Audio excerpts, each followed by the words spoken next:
1146 столькі медыяў цяпер працуюць у Беларусі. Паводле дырэктаркі дзяржаўнай агенцыі Белта ў нашай краіне, цытата, прыстойны медыяландшафт. Але пра тое, што ў параўнанні з 20-м колькасць СМІ ў Беларусі скарацілася на траціну, прапагандыстка не паведаміла. Добры вечар, гэта аб'ектыў. У студыі для вас працуе Віталь Бабін і сёння ў нашым выданні.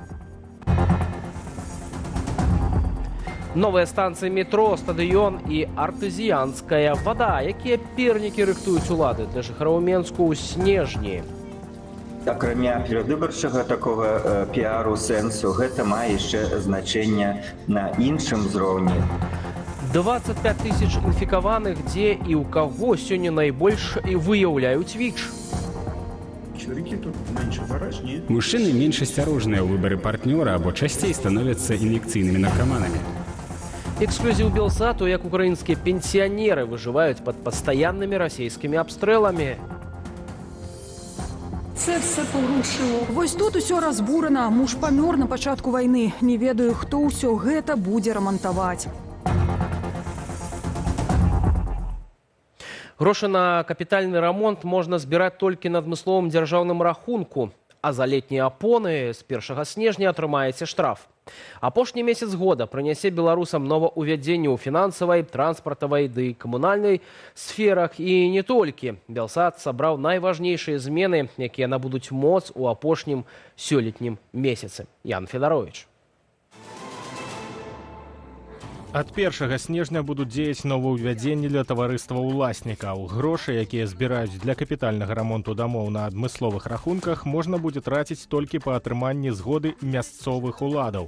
Улетку таварыствы ўласнікаў абавязалі пералічваць сродкі на рамонт на рахункі, якія акурат і стварылі мясцовыя органы кіравання. У мясцовых чыноўнікаў іх фінансавы інтарэс і кантроль. І яны вось на фоне гэтых фобіяў, палітычных фобіяў вышэйшага кіраўніцтва прасоўваюць свае вось ідэі. Мы можам здагадвацца, якую выгаду могуць атрымаць вось умоўны чыноўнік, да якога прыходзіць і практычна просяць свае ж грошы на рамонт свайго ж жытла.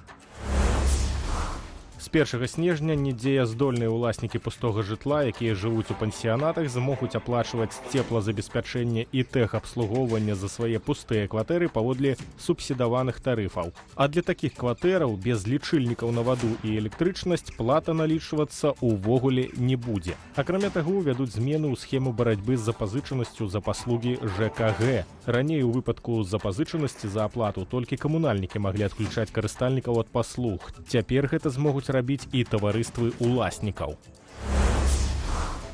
Таксама 1 снежня набываюць моц абноўленыя тэхнічныя патрабаванні да абыходжання з цвёрдымі камунальнымі адкідамі. Будаўнічае смецце, рэшткі бетону, цэглы, рошчыны забароняць пакідаць на пляцоўках для буйнагабарытнага смецця. Для яго вывазу неабходна будзе замаўляць асобную паслугу. Ад снежня беларусаў чакаюць штрафы для тых, хто ездзіць на аўтах з летнімі апонамі. У выпадку першага парушэння пакаранне складзе 40 рублёў. За паўторнае могуць пакараць штрафам ад 80 да 200 рублёў. У выпадку стварэння аварыйнай сітуацыі штраф складзе ад 200 да 800 рублёў з магчымасцю пазбаўлення пасведчання кіроўцы на тэрмін да 2 гадоў. Непрыемныя навіны чакаюць курцоў. З 1 снежня Тытунь Інвест падыме цэны на некаторыя віды цыгарэтаў Карона на 5-20 копеек. Акрамя таго, Беларусь Гандаль пачне ўвозіць у краіну новыя маркі цыгарэтаў Дангел. А кампанія Аліді Вест пачне выпускаць каля 30 найменняў тытунёвых вырабаў. Снежань мае адзначыцца не толькі новымі штрафамі ды ростам цэнаў. Жыхарам Менску абяцаюць адкрыццё 3 новых станцый у метро на зялёна-лужскай лініі, артызіянскую ваду для жыхароў маскоўскага і фрунзенскага раёнаў сталіцы і нават нацыянальны стадыён на скрыжаванні партызанскага праспекту і вуліцы Ванеева. Акрамя перадвыбарчага такога піару сэнсу, гэта мае яшчэ значэнне на іншым узроўні, больш такім стратэгічным. Глядзіце, маўляў, жыццё ідзе, все у нас будуецца, квітнее, урожай збіраецца, метро, новыя станцыі з'яўляюцца. А тое, што побач там людзей фактычна катуюць, то гэта все не заважайце. Гэта все дробязі, пра якія мы паведамляць не будзем. А яшчэ са снежня аператары мабільнай сувязі абавязаныя прытрымлівацца новых стандартаў якасці. Цяпер доля няўдалых выклікаў не павінна перавышаць 6%, а раз'яднанняў у выніку збояў 3%. Паспяховыя званкі праз мабільны інтэрнэт мусяць скласці не менш за 90%. Ян Федарович, Белсат. Кошты на сельскагаспадарчую прадукцыю за год выраслі амаль на 10%. Сярод краінаў Еўразійскага эканамічнага саюзу Беларусь адзіная, дзе гэтая прадукцыя зрабілася даражэйшую, чымся на пачатку года. Пры гэтым з кастрычніка 2022 года ўлады ўручную рэгулююць цэны на асобныя віды прадукцыі. Нягледзячы на гэта, садавіна і гародніна ў нашай краіне даражаюць хутчэй, чым да ўвядзення гэткіх захадаў. Гэтак гародніна ў жніўні падаражэла амаль на 20%. Раней Лукашенко заяўляў, што рэгуляванне коштаў – гэта унікальная аперацыя ў рыначнай эканоміцы, калі, цытата, ўрад яе не праваліць. Беларусь зноў займае першыя радкі сусветных рэйтынгаў, праўда, з даволі сумных прычынаў. Гэтым разам наша краіна адзначылася як адна з найгоршых у Еўропе паводле колькасці хворых на ВІЧ-інфекцыю. Падрабязней пра сітуацыю Наста Печанькова. Хутка, бясплатна і ананімна. Прайсці абследаванне на наяўнасць ВІЧ можна ў любой медустанове краіны, абсталяванай працэдурным кабінетам. З пачатку года, у тым ліку пасля гэтай працэдуры, больш за 1000 беларусаў даведаліся пра свой пазітыўны ВІЧ-статус. Неизменным остаются основные пути передачи ВИЧ-инфекции. Это половой путь передачи при незащищенных половых контактах без использования презерватива и парентеральный путь передачи при инъекционном введении наркотических веществ или использовании нестерильного медицинского инструментария. Усяго з ВІЧ-статусом у Беларусі каля 25 тысяч асобаў. Больш за 70% інфікаваных прыходзіцца на Менск, Мінскую і Гомельскую вобласці. У асноўным носьбітамі віруса выступаюць мужчыны у веку ад 30 до 49 гадоў. Мужчыны менш асцярожныя ў выбары партнёра або часцей становяцца ін'екцыйнымі наркаманамі. Таксама мужчыны могуць з'яўляцца часцей у статыстыцы сярод людзей, якія жывуць з вірусам імунадэфіцыту, бо яны пры ўладкаванні на працу або пры службе ў арміі патрабуюць абследавання ў адрозненне ад жанчын. У сталіцы на ўліку з дыягназам ВІЧ стаяць больш за 5000 асобаў. З іх 90% атрымліваюць лячэнне. На дадатак у нашай краіне існуе праграма для пошуку сацыяльна ўразлівых пацыентаў. Такім чынам за гэты год выявілі і пачалі тэрапію 207 асобаў. Сярод іх цяжарныя жанчыны. В городе Минске наблюдается 37 беременных женщин с ВИЧ-инфекцией. Из них 19 беременных были переданы именно под наблюдение социальных работников для того, чтобы профилактировать передачу ВИЧ-инфекции матери к ребенку. У сусветным рэйтынгу паводле даследавання брытанскага медычнага часопісу Lancet Беларусь адна з найгоршых ва ўсходняй Еўропе краінаў паводле колькасці выпадкаў інфікавання. Горш сітуацыя выглядае толькі ў Расіі і ўкраіне, а вось паказнік выжывання людзей з ВІЧ-статусам у нашай краіне крыху лепшы, не толькі за ўжо названых суседзяў, але і, напрыклад, за Латвію. Гэта вынік даступнасці тэрапіі і прыхільнасці да тэрапіі. На сённяшні дзень мы не кажам, што можам пазбавіць вас ад вірусу імунадэфіцыту, але мы можам узяць яго пад кантроль, яго размнажэння. На прыёме прэпаратаў вы можаце жыць даволі доўга, пабрацца шлюбам як з мужчынам, так і з жанчынай, якія жывуць з ВІЧ, і нарадзіць неінфікаванае дзіця. Такім чынам перарваць перадачу вірусу імунадэфіцыту. Падступства ВІЧ-інфекцыі ў тым, што яна доўгі час незаўважная. Чалавек можа пачувацца здаровым ажно да моманту развіцця СНІДу, канечнай стадыі хваробы. Паводле звестак Еўрапейскага цэнтру прафілактыкі і кантролю за хваробамі да 2020 года ў Беларусі назіралася скарачэнне хворых на СНІД. Аднак у 2021 годзе гэты паказнік пачаў расці, пасля чаго ўлады засакрэцілі гэтую інфармацыю.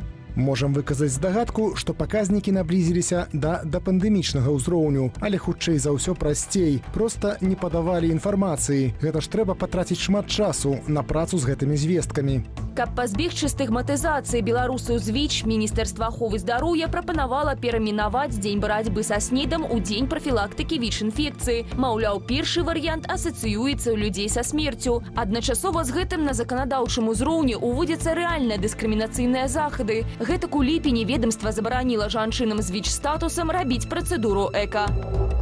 Наста Печанькова, Белсат.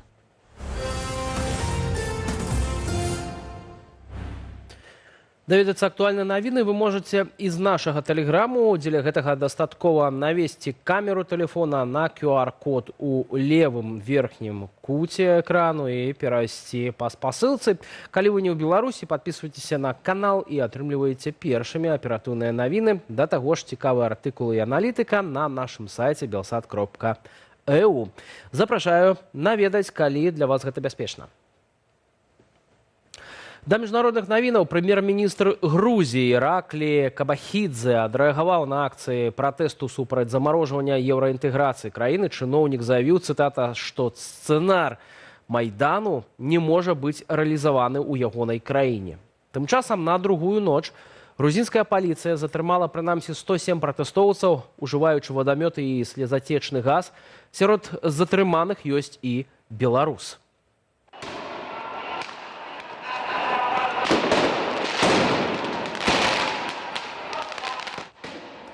Акция пратэсту на праспекце Руставелі ў Тбілісі сабрала некалькі дзесяткаў тысяч асобаў. Журналісты адзначаюць, што пратэстоўцаў было нават болей, чымся ў папярэднюю ноч. Бальшыню людзей каля будынку парламенту паліцыя праз некаторы час здолела разагнаць. Аднак частка пратэстоўцаў, якая засталася пасля разгону, будавала барыкады.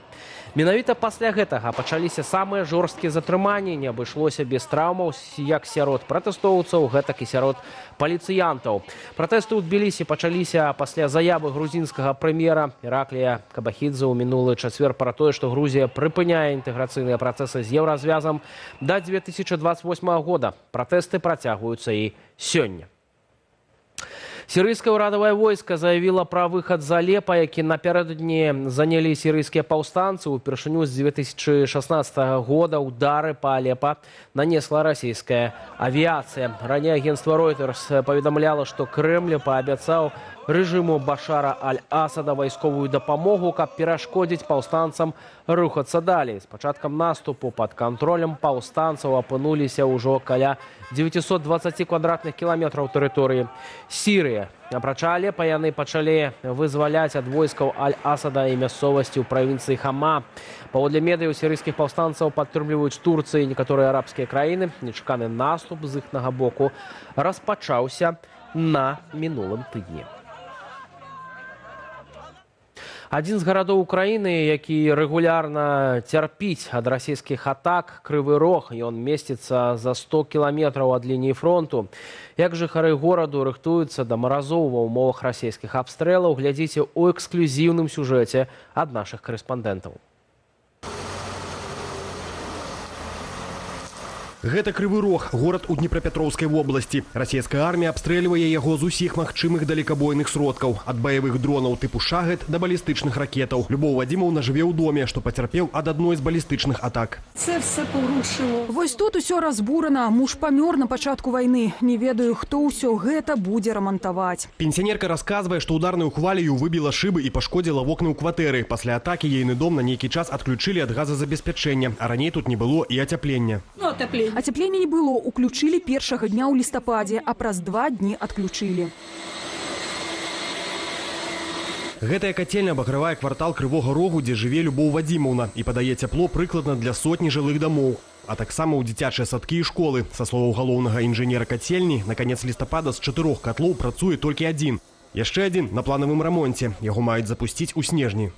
У папярэднім році было пашкоджанне. У мінулым годзе была разбурана Кахоўская дамба, пра што ў нас вельмі пагоршылася якасць вады і ўзніклі сур'ёзныя праблемы з хімічным рэжымам. Нягледзячы на ўсе праблемы, Крывы Рог рыхтуецца да імавернага адключэння электрычнасці. Паводле намесніка мэра гораду, на гэты выпадак усе гарадскія кацельні маюць дадатковы энергетычны пауэрбэнк у выглядзе магутных генератараў. Конечно же, есть риски того, что город может оказаться без тепла, если будут длительные блэкауты.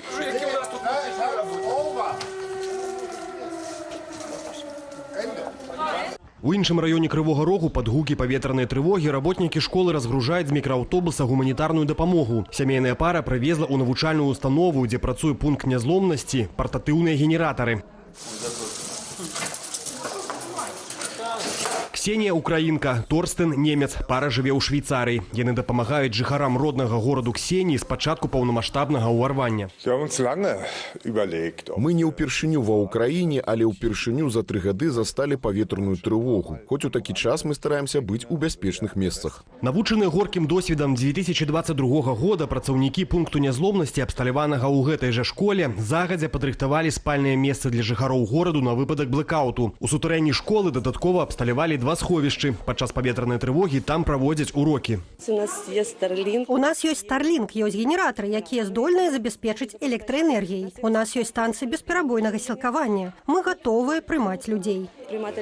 Такіх сховішчаў і пунктаў нязломнасці ў Крывым Розе сёлета будзе каля 300, сцвярджаюць мясцовыя ўлады. І дадаюць, што жыхарам гораду не варта баяцца масавых адключэнняў электрычнасці, якія былі 2 гады таму. Андрей Сульжыц, Андрей Яковін, Віктор Ляўчук, Белсад, Крывы Рог, Украіна.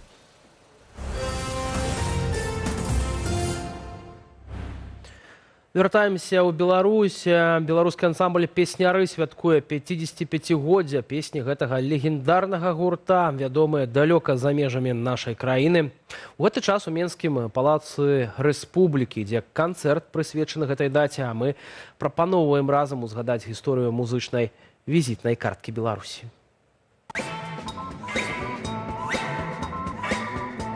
Легендзе беларускай музыкі 55. А пачыналася яна з Віа Лявоны пры Белдзяржфілармоніі. Віа або вакальна-інструментальны ансамблі – гэткі савецкі адказ ідэйна-шкодным заходнім рок-гуртам. Лявоны ж пад выглядам народных песень гралі тагачасны рок.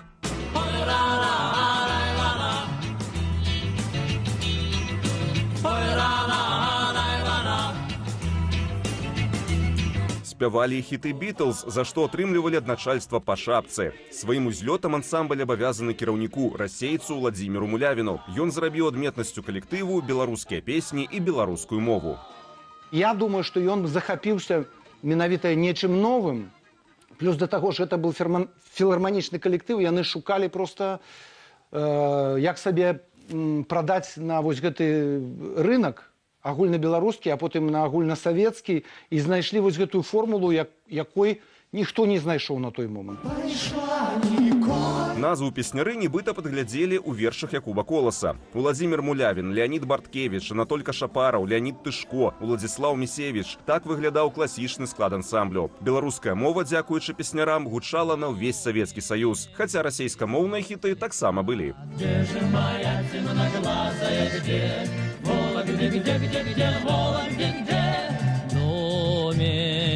Где резной палисад. Вся постсоветская простора, а это 300 миллионов человек, яна все ж таки мела гэта як штрих-код. Яны записывали на подкорку гэтыя песни з дзяцінства, і гэта цэлае пакаленне савецкіх людзей.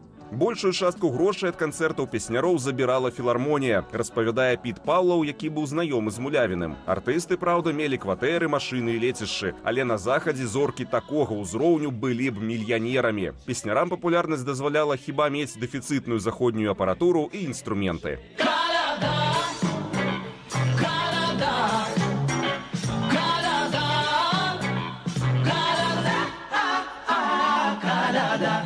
Спявалі артысты і песні на вершы беларускіх класікаў, а ў першыя гады незалежнасці Мулявін выканаў Богдановічаву «Пагоню». Не разбіць, не спыніць, не стрымаць. Цяпер брэнд «Песняры» належыць беларускай дзяржаве. Пад ім новыя артысты спяваюць легендарныя хіты, бяруць удзел у праўладных акцыях, выступаюць у акупаваным Крыме. Слова поддержки от всего белорусского народа, народу России. В это непростое время мы с вами.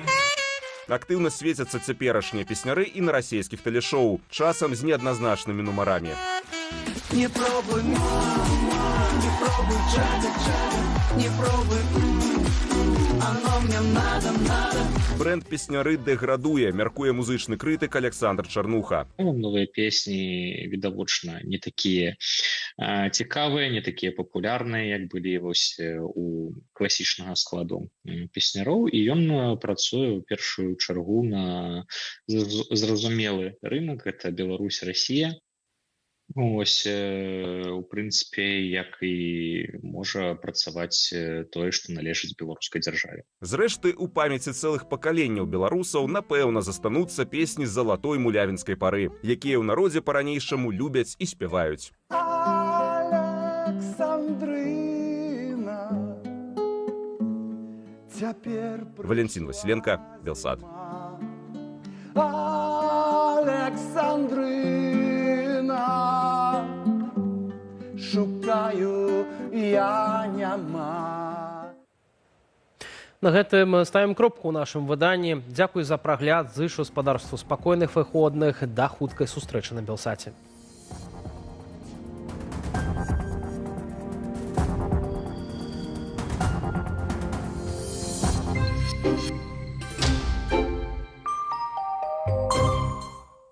Ён класічны няўдачнік, які не можа знайсці сталую працу. За апошнія пару гадоў у вас 6 звальненняў.